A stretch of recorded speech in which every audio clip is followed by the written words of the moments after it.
Our theme this year is thinking generationally.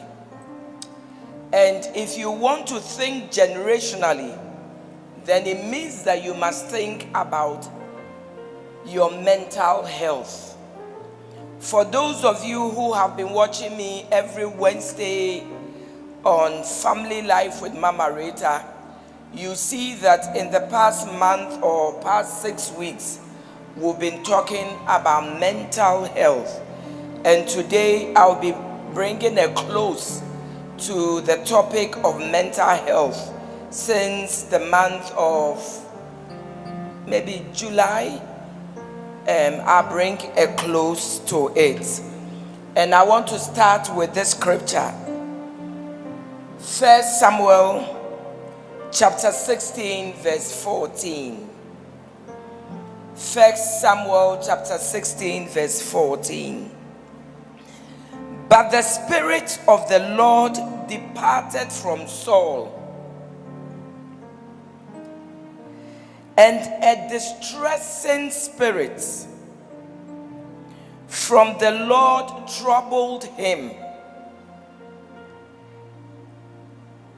And Saul's servants said to him, surely a distressing spirit from God is troubling you.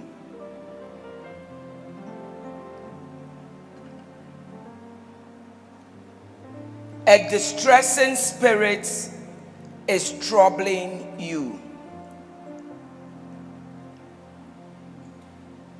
A lot of the Bible commentators say that the distressing spirit here was sleeplessness and insomnia. Say sleeplessness, insomnia. The distressing spirit gave Saul sleeplessness and insomnia. He couldn't sleep because he was overthinking. He couldn't sleep because maybe he was failing in the assignment God had given to him. He wasn't sleeping because maybe he wasn't performing. He wasn't sleeping because maybe the economy was bad. He wasn't sleeping because his army was losing the battles. There is certainly a reason why he couldn't sleep. And this could bring him migraines and headaches.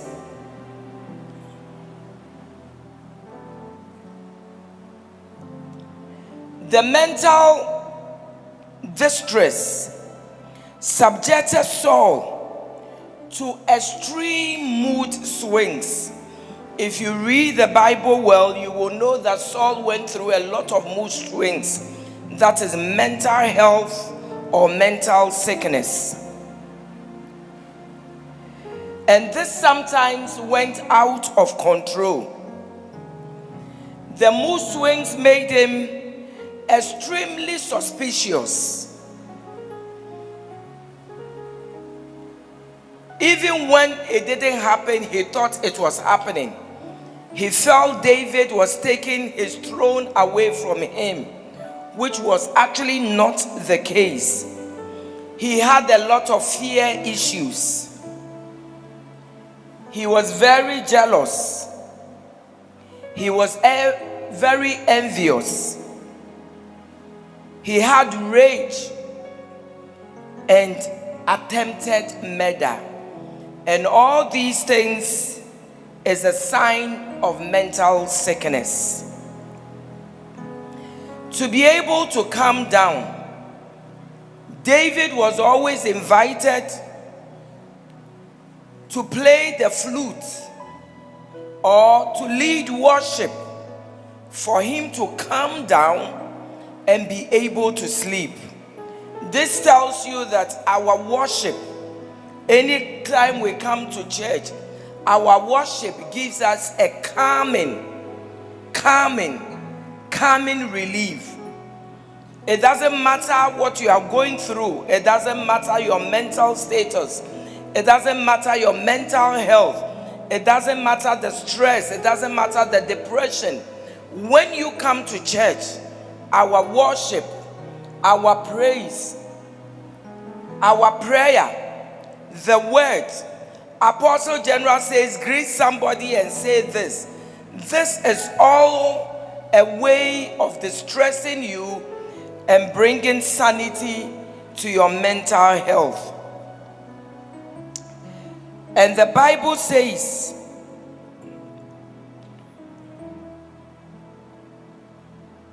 where's my scripture? And the Bible says in 1 Samuel chapter 16, verses 23, and so it was, whenever the Spirit from God was upon Saul, that David would take a harp and play it with his hand. Then Saul will become refreshed. Saul will become refreshed. Every time during worship, you are refreshed. So somebody sitting by you, you were refreshed this morning. Then Saul will become refreshed and well. Will become refreshed and well. The well means that he began to sleep. The well means that his sleeplessness was healed. His well means that the insomnia was healed. And the distressing spirit will depart from him. In Proverbs chapter 3 verse 24, the Bible says that when you lie down, you will not be afraid. When you lie down, you will not be afraid. In other words, when you go to sleep, you shouldn't be afraid as a pastor. You shouldn't be afraid as a minister. You shouldn't be afraid as a leader. You shouldn't be afraid leading the congregation. Yes, you will lie down and your sleep will be sweet. This morning, I have invited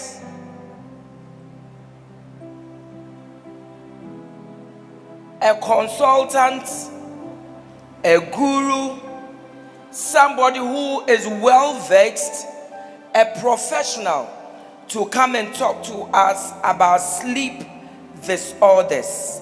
Sleep disorders.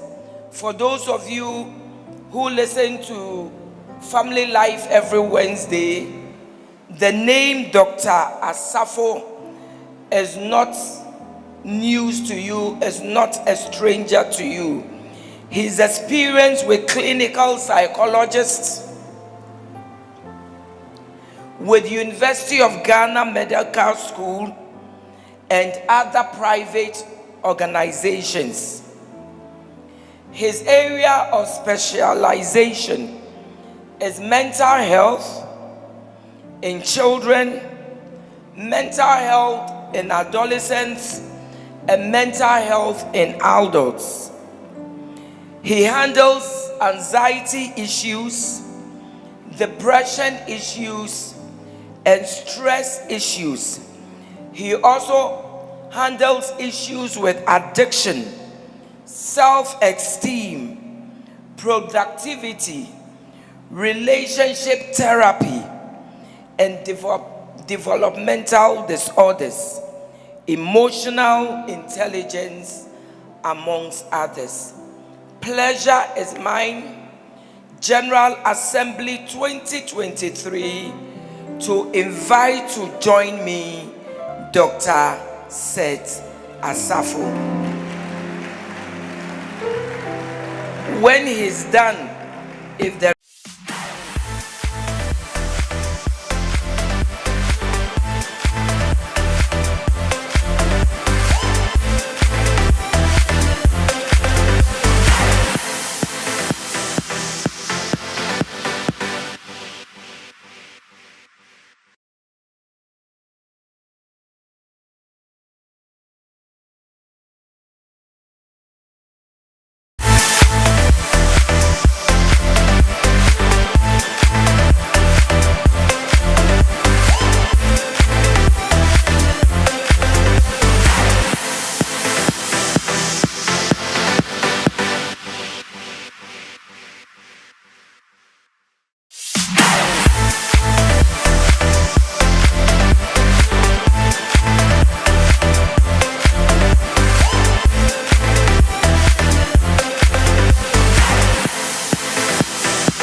2023 to invite to join me Dr. Seth Asafo. When he's done, if there is time, we will ask you to bring in your questions and he would answer. Dr. Asafo, thank you for coming. Thank you for having me. A very good morning to us all. Apostle General, I salute you. Mama Rita, I salute you. I salute everybody here today. And I always say that it's by grace that I can also stand here before all these distinguished guests to also speak. And it's just by grace. One day I will also tell my testimony about where I started and where I am now. But it's just by grace. The last time I was here, I mentioned that every time the choir ministered, there was a feeling that I had. So I decided to go and research it. You know, we academics, we are book long. So everything we go and research. And I found out that something that has always been happening that we call goosebumps, okay? They occur because there's a spike or there's an increase in hormones that are related to emotions. So as I sat here this morning, I asked myself, what emotion am I feeling? And I say it was the emotion of peace. And that peace, I believe that everybody experiences a goosebump every time there's a ministry. It tells you that something great is happening.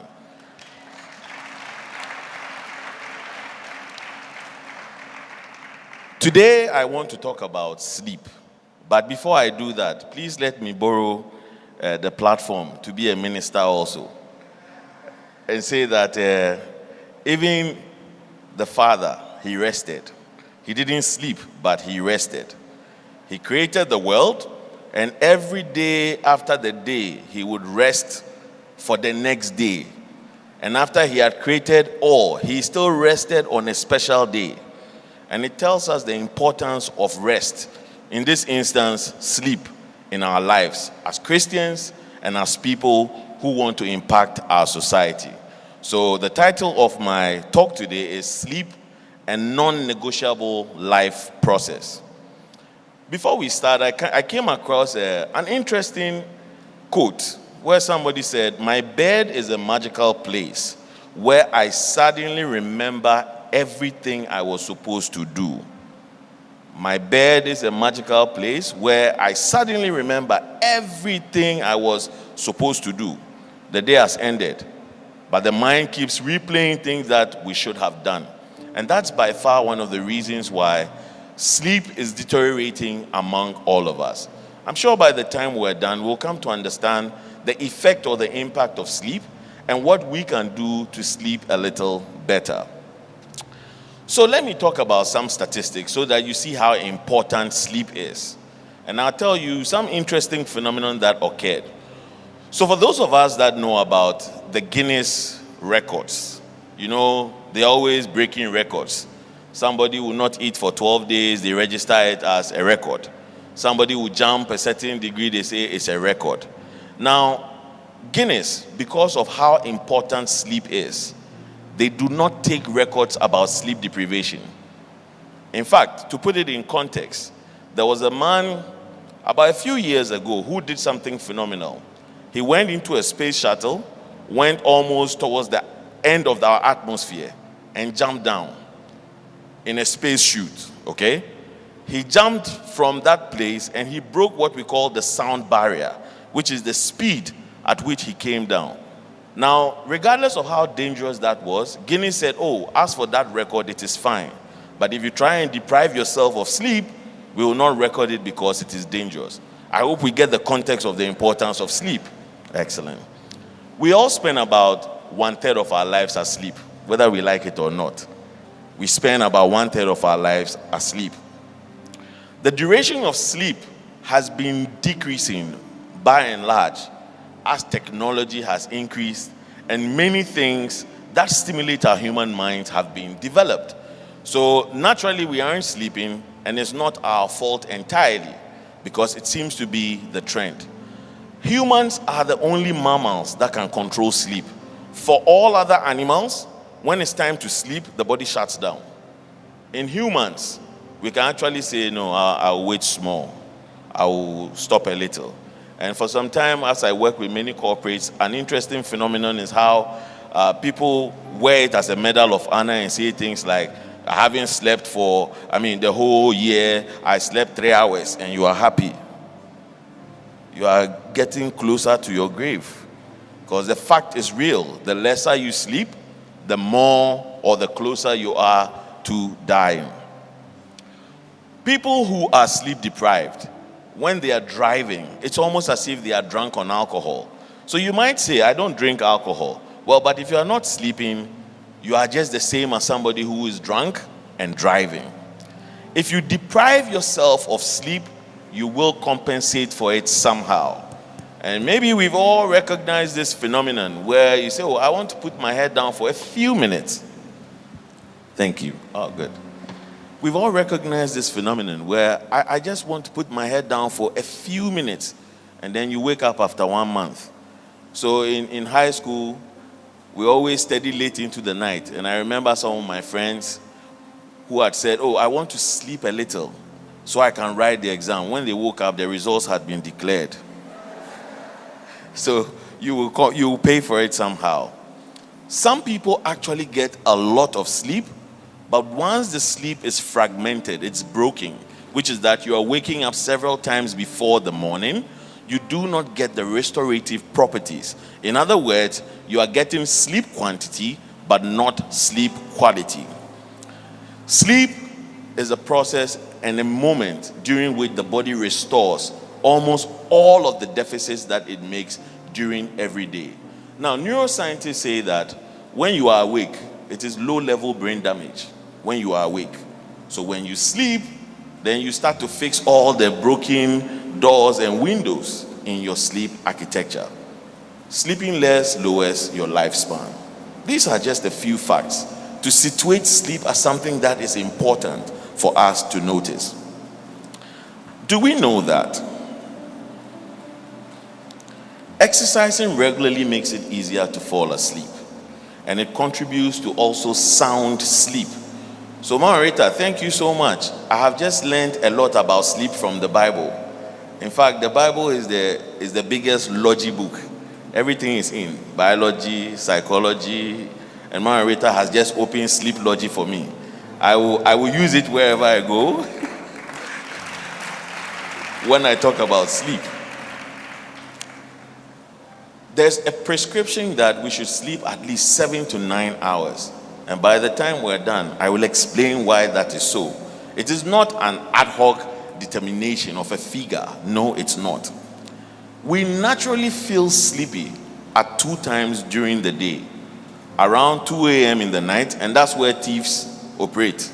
They know. And around 2 p.m. during the day. So sometimes we say, oh, after lunch, the food is weighing on me. It's not the food. It's your biological clock. It hits its daily low around that time. So you feel it, and it's part of our natural sleep architecture. According to the International Classification of Sleep Disorders, shift workers are at an increased rate of chronic illness. So there's a lot of research going on around people who do shift work. They go night and day sometimes. And they find that among such people, chronic illnesses such as diabetes, hypertension, cancer are very consistent with their well-being in terms of how they look at it when they look at it in totality. Let me now distinguish between sleep and rest. And I say that rest is the beginning of sleep. Now, in rest, something interesting happens. There's mental and physical relaxation in rest, and the body continues to act as it normally would do in rest. In sleep, however, you are altered in your state of consciousness. So you are not entirely here. Now, psychologists know that human beings are made up of a conscious mind and an unconscious mind. So the conscious mind is what we are all using here, except you are sleeping. The unconscious mind, however, is the storehouse of our deepest fears, our deepest worries, and it stores almost every information. Now, sometimes we say we forget. We forget because our brain is not bringing it out, but it's still stored somewhere within the subconscious or the unconscious mind. During sleep, your unconscious mind takes over. And sleep has been noted to offer a certain thing they call creativity. How many of us have had a problem? We've slept, woken up, and then we've suddenly found a solution. How many of us have had that experience before? I'll tell you why that happens. You see, when you go to bed, the creativity aspect of sleep is that your brain has many associations in the brain. And if I were to bring it to you go to Google, then you type Royal House International, it will give you the most obvious one, maybe headquarters. However, you'll notice on the lower tab that there are about 100 different pages that relate to Royal House. In sleep, what happens is the brain makes associations between not just one, but 1 and the 700. And it asks, but how is it related? And you find something interesting there that also relates to what? Royal House. And that is the creativity. So people say, when they wake up in the morning and they sit on their WC, that's when they think the most. Well, it is because it's in the morning, you have just slept, and you are not wandering because you are focused on the activity. So the best solutions seem to come around that time. How much sleep do I need? So for children, for example, we say that it is only in sleep that children develop because your growth hormone is released more dominantly in sleep or during sleep. We recommend 7 to 9 hours of sleep for adults, and it is not negotiable. Even though we negotiate with ourselves every day, it is not negotiable. So we say sleep is that good. Does it mean that sleeping a lot might be more beneficial because, it's great? Well, if you sleep above 9 hours, you are causing some negative symptoms for yourself also. So the prescription is to stay within the optimum, which is the 7 to 9 hours. Every time you go to bed, there are several processes that go around in your body when it comes to sleep. You basically cycle through 4 stages of sleep, and it takes approximately 90 minutes to cycle these 4 stages. The first stage is where we say, I don't know how to say it you are dozing off, and then suddenly your head will jerk back. Okay, that is the first stage we call light sleep.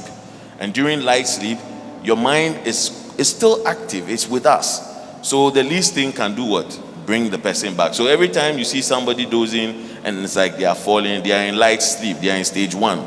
It's okay to wake them up there. There's no problem. That side is fine. Then you move on to stage 2, and we call that non-rapid eye movement sleep. So when you go to bed, in one stage of sleep, even though your eyelids are closed, your eye keeps moving very quickly in there. And that's the process where the brain starts to write.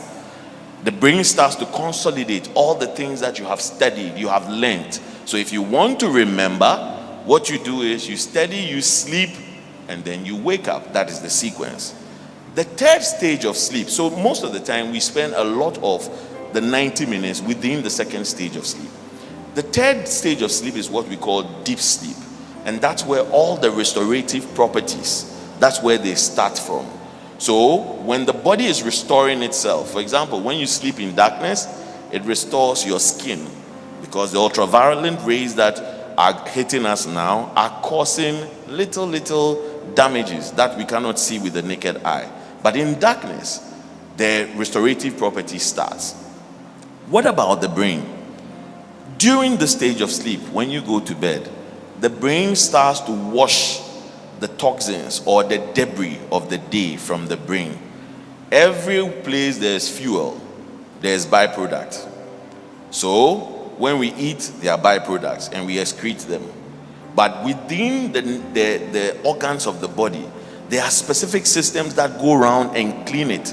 And these systems only work when you are asleep. And it gets better because there are conditions you must meet before that system is activated. In the last stage of sleep, we call the rapid eye movement sleep. And this stage is when you are almost coming back into wakefulness. So you see, if you go to bed, you wake up several times before the morning, not consciously. But after every 90 minutes, you will cycle out of deep sleep to almost awareness and go back again. There's something interesting that happens during deep sleep, which is that your heart rate drops very significantly. It drops to about 40 per minute. When in normal wakefulness, you can get between 80 to 120. During sleep, especially quality sleep, it drops to about 40 heartbeats per minute. And that is why it is necessary. You are giving your heart a chance to also what? Rest. So we wear out a lot of our systems without actually noticing. Sleep deprivation has become a huge challenge for all of us.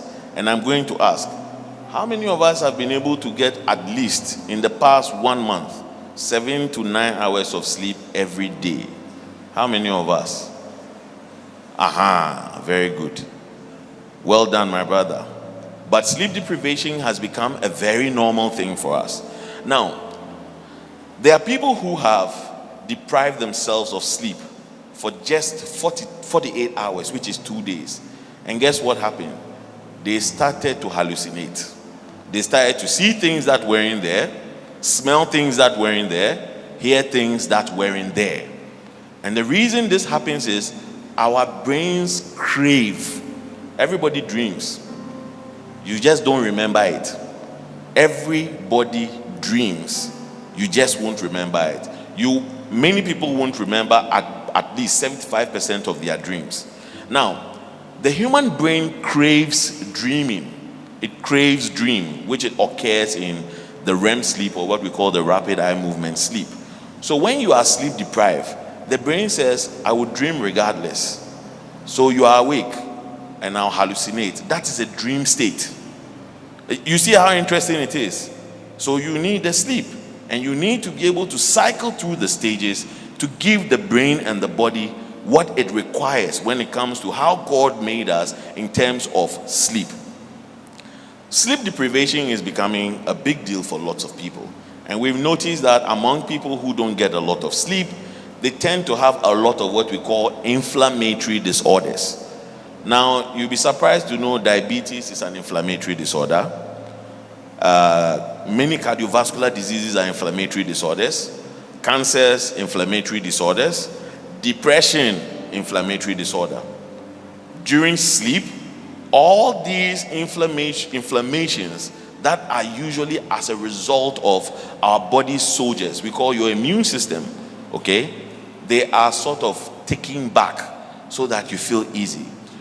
You will be interested to know that if you deprive yourself of sleep for 1 day, just 1 day, your body's soldiers, we call them T killer cells, they reduce by 70%.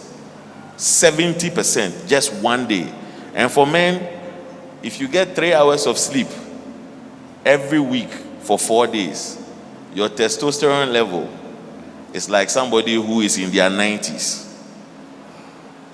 And these are powerful to know the effect that a lack of sleep can have on your well-being. This is just the surface, and there's more. What I want us to do is I want us to aim for the quality and not the quantity.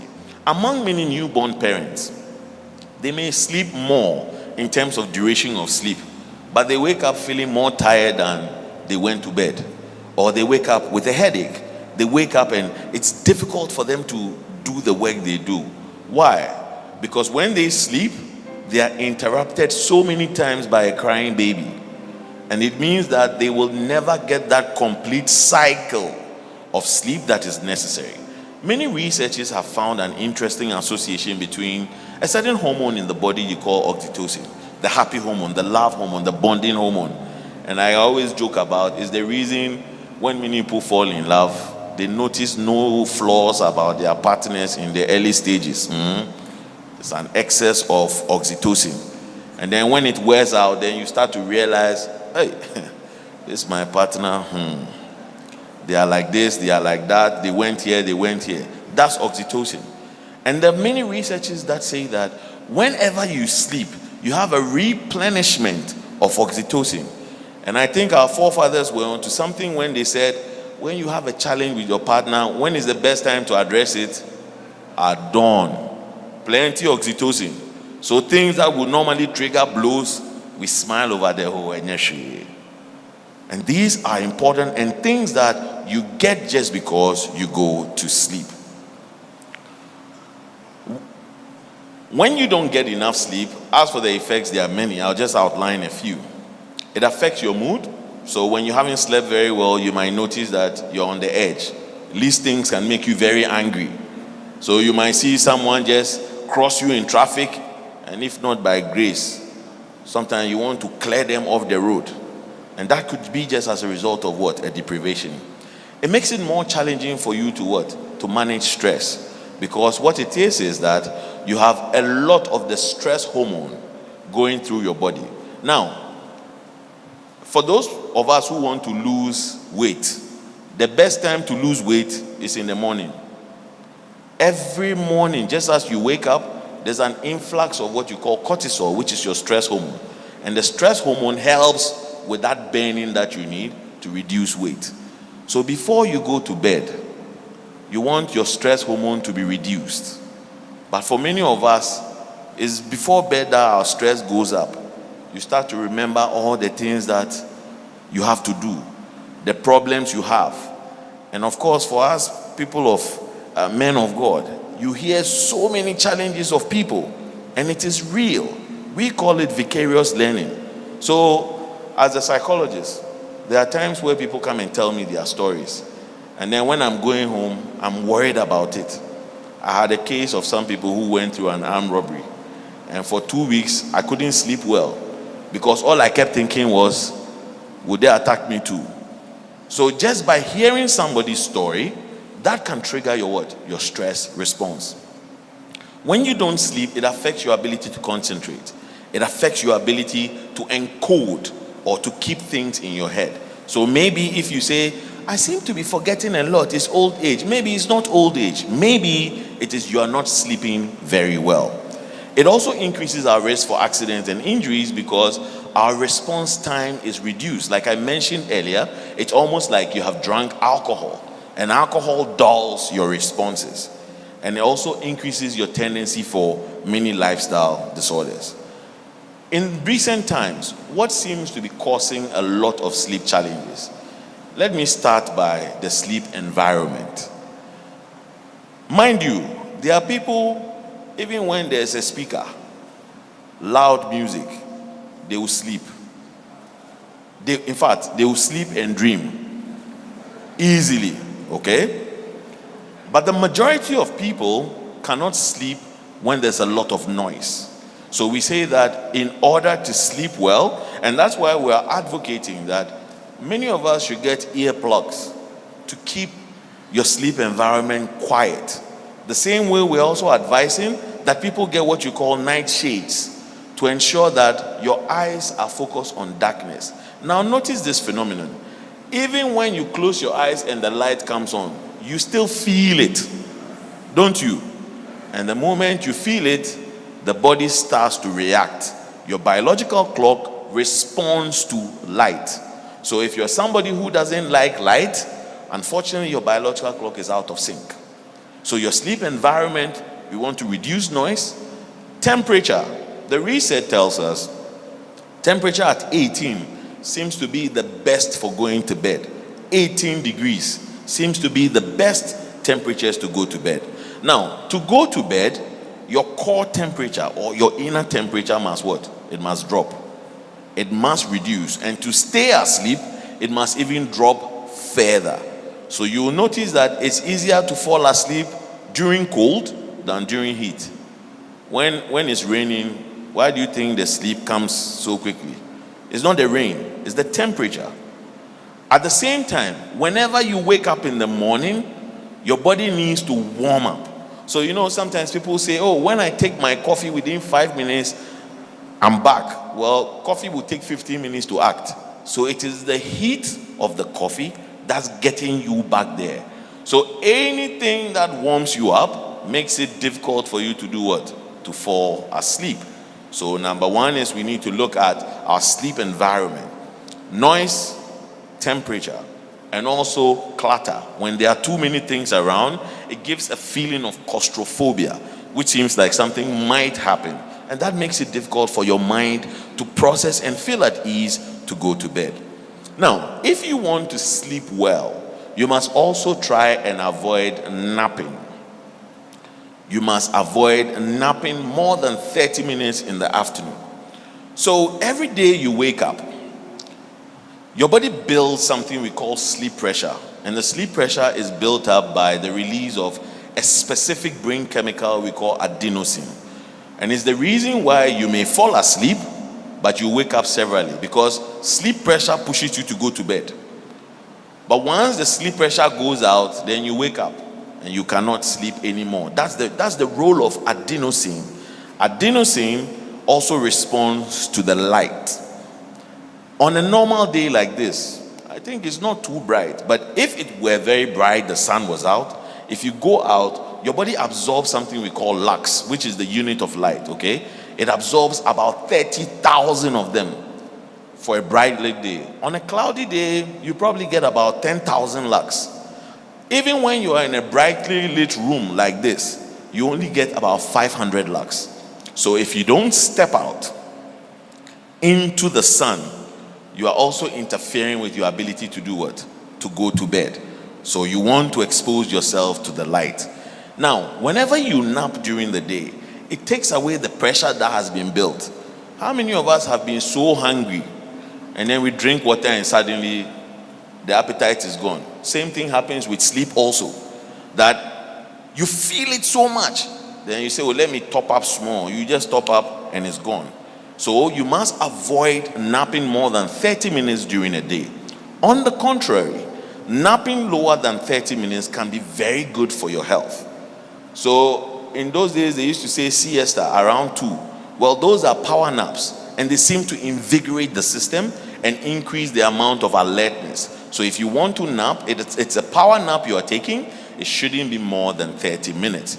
In fact, even when you sit in a presentation and then you sleep 10 minutes and you wake up, suddenly you realize an energy. That is a power nap. And we should not confuse it with napping excessively. Then we also look at the sleep routine. What are the things you do right before you go to bed? Now, our biological clocks, or what we call circadian rhythms, they are things that we program. So we teach it to respond the way we want it. There are many of us, regardless of when we go to bed, we wake up at exactly the same time. True or false? That is your biological clock, your body's alarm. It will wake you up at that time and you can continue. For some of us, every morning at exactly 5:15, you will use the loo. That's your biological clock. You have programmed it. You can program your biological clock to start saying it is time to go to bed. And I will now reference Mama Rita again, that when they played the harp and it calmed the person down, then they were able to do what? To fall asleep. So to go to bed, you must first calm down. There is no way you can go to bed when you are breathing. It's not possible, because you are activated. And so we use a lot of breathing training to calm down your breath. And then the brain says, that is the breathing that we get when we sleep. So it's time to do what? To fall asleep. So your sleep routine are activities that you do that helps you recognize it's time to go to bed. Sometimes it could be as simple as taking a shower, brushing your teeth, or having night tea, in this case rice with Apostle General. Could be. That is a routine that you create. And once you create these routines, when you start it, your brain says it's time to go to bed. My sleep routine involves music. So the moment I slot in that music, it is difficult for me to do anything. It's almost as if I have been taken out of my energy, and then it prompts you to go to bed. So you must develop a consistent sleep routine that primes your mind that it's time to go to bed. And everybody can develop the routine that works best for them. Then we look at physical activity. Now, your biological clock also requires physical activity. So the clock tells when you are awake, it means you have to be active. When you are asleep, you are not active. Now, if you wake up in the morning and you sit in your chair the whole day, you trick your biological clock to believe it's still time to sleep because it's wondering, but if it is time to be active, why am I sitting? Why haven't I done something? And that can be difficult. So we say it's always good every day to be active for at least 20 minutes. 20 minutes. I'm not asking you to go to the gym. I don't subscribe to gym because every time we pay for gym, we go 2 days and we stop. And I'm sure there are many people who can relate. So I say just walk. And when you are walking, keep it at the back of your mind that I am walking to stay active. At work, for example, I stopped using elevators because that was my exercise time. So when I'm going somewhere and there's an elevator, I'd rather climb the stairs and I would climb it briskly, saying that was my exercise. It definitely adds on to, first of all, the fatigue. And don't forget that whenever you exercise, the muscles also relax. Now, many things happen that we are unaware of. As human as we are, our minds always think about what if in the negative. We think about what if. And whenever we think about what if, we think about catastrophic things happening. You'll be surprised to know that that thought activates your stress system to respond, to believe that you are in some danger even when you are not. And one of the things that the survival system does is it pumps blood into your muscles. It pumps blood. So whenever you feel your heart is beating because you are worried, it's an adaptive process. It's preparing you for a danger that may never show, but you believe that it will show. Now, in exercising or in being physically active, you are using up that blood that's being pumped into the muscles, allowing it to relax. So that's one other reason why you want to make sure that you are physically active. And you want to be physically active in the morning, not in the evening. The research tells us that exercising close to bed, and I want to add a caveat that there are some of us, it doesn't matter. We can finish weightlifting and we'll lie down and we'll go. There are some of us. But the majority of people, we notice, who struggle with sleep, that's something you want to look at. Then also, the biggest challenge, technology. Technology. The phones, the tablets, the televisions have become a huge issue for us to get quality sleep. It might interest you to know that if you don't put your technology away at least 90 minutes before bedtime, it is more difficult for you to get into the deep stage of sleep. So you will sleep on the surface, but the restorative properties you will not get. And the reason is that our tablets, our laptops, our phones, they emit blue light. Now, blue light is on the same wavelength as sunlight. So imagine a little dose of sun in your hand that you watch. And as soon as you start to do that, your brain says it's daytime, even though it's what? It's night. So the recommendation is you want to start blocking out all blue light at least 2 hours before bed. And people will say, hey, but it's difficult to. What if they are calling me? Technology has a solution. There are a lot of glasses that are blue light canceling. So if you wear them, you might be watching TV, but it's not writing onto your brain as if the sunlight would do. So that might be a recommendation that you want to look at. There are two very specific chemicals that are necessary for sleep: melatonin and adenosine. Many people know about melatonin. I'm sure we know about melatonin supplements. So people take it to aid their sleep. Now, sleep science tells us that anything that you have to add to sleep means that you are not sleeping well. If you have to add anything external to be able to sleep, you are not sleeping well, because naturally, sleep is part of us. In fact, we do not sleep. Sleep takes us. And if you doubt me, ask how people sleep behind a steering wheel. How do people sleep when they are in such an amazing place, listening to such impartation, and they sleep? It's because sleep It takes you. So the more you force yourself to sleep, the little you sleep. So you go to bed, you are not able to sleep, then you close your eyes, cover yourself. All of that will only make your brain more active, makes it difficult for you to sleep. All I tell people is when you go to bed, tell your brain, I'm here to rest.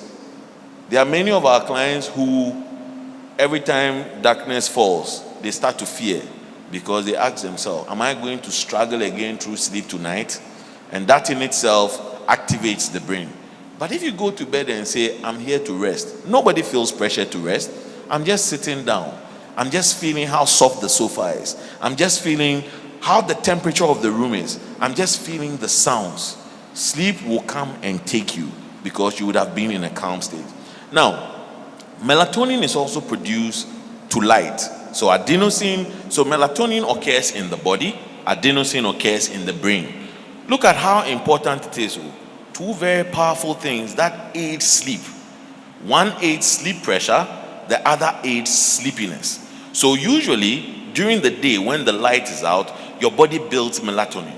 And during the night, it's so much that it pushes you to go to bed.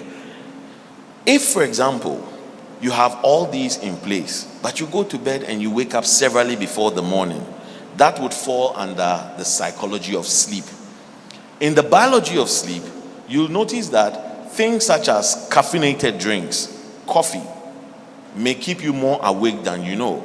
Coffee has an active half-life of about 6 hours, okay? So, and coffee is a stimulant. So what it does is it increases activity or increases brain activity.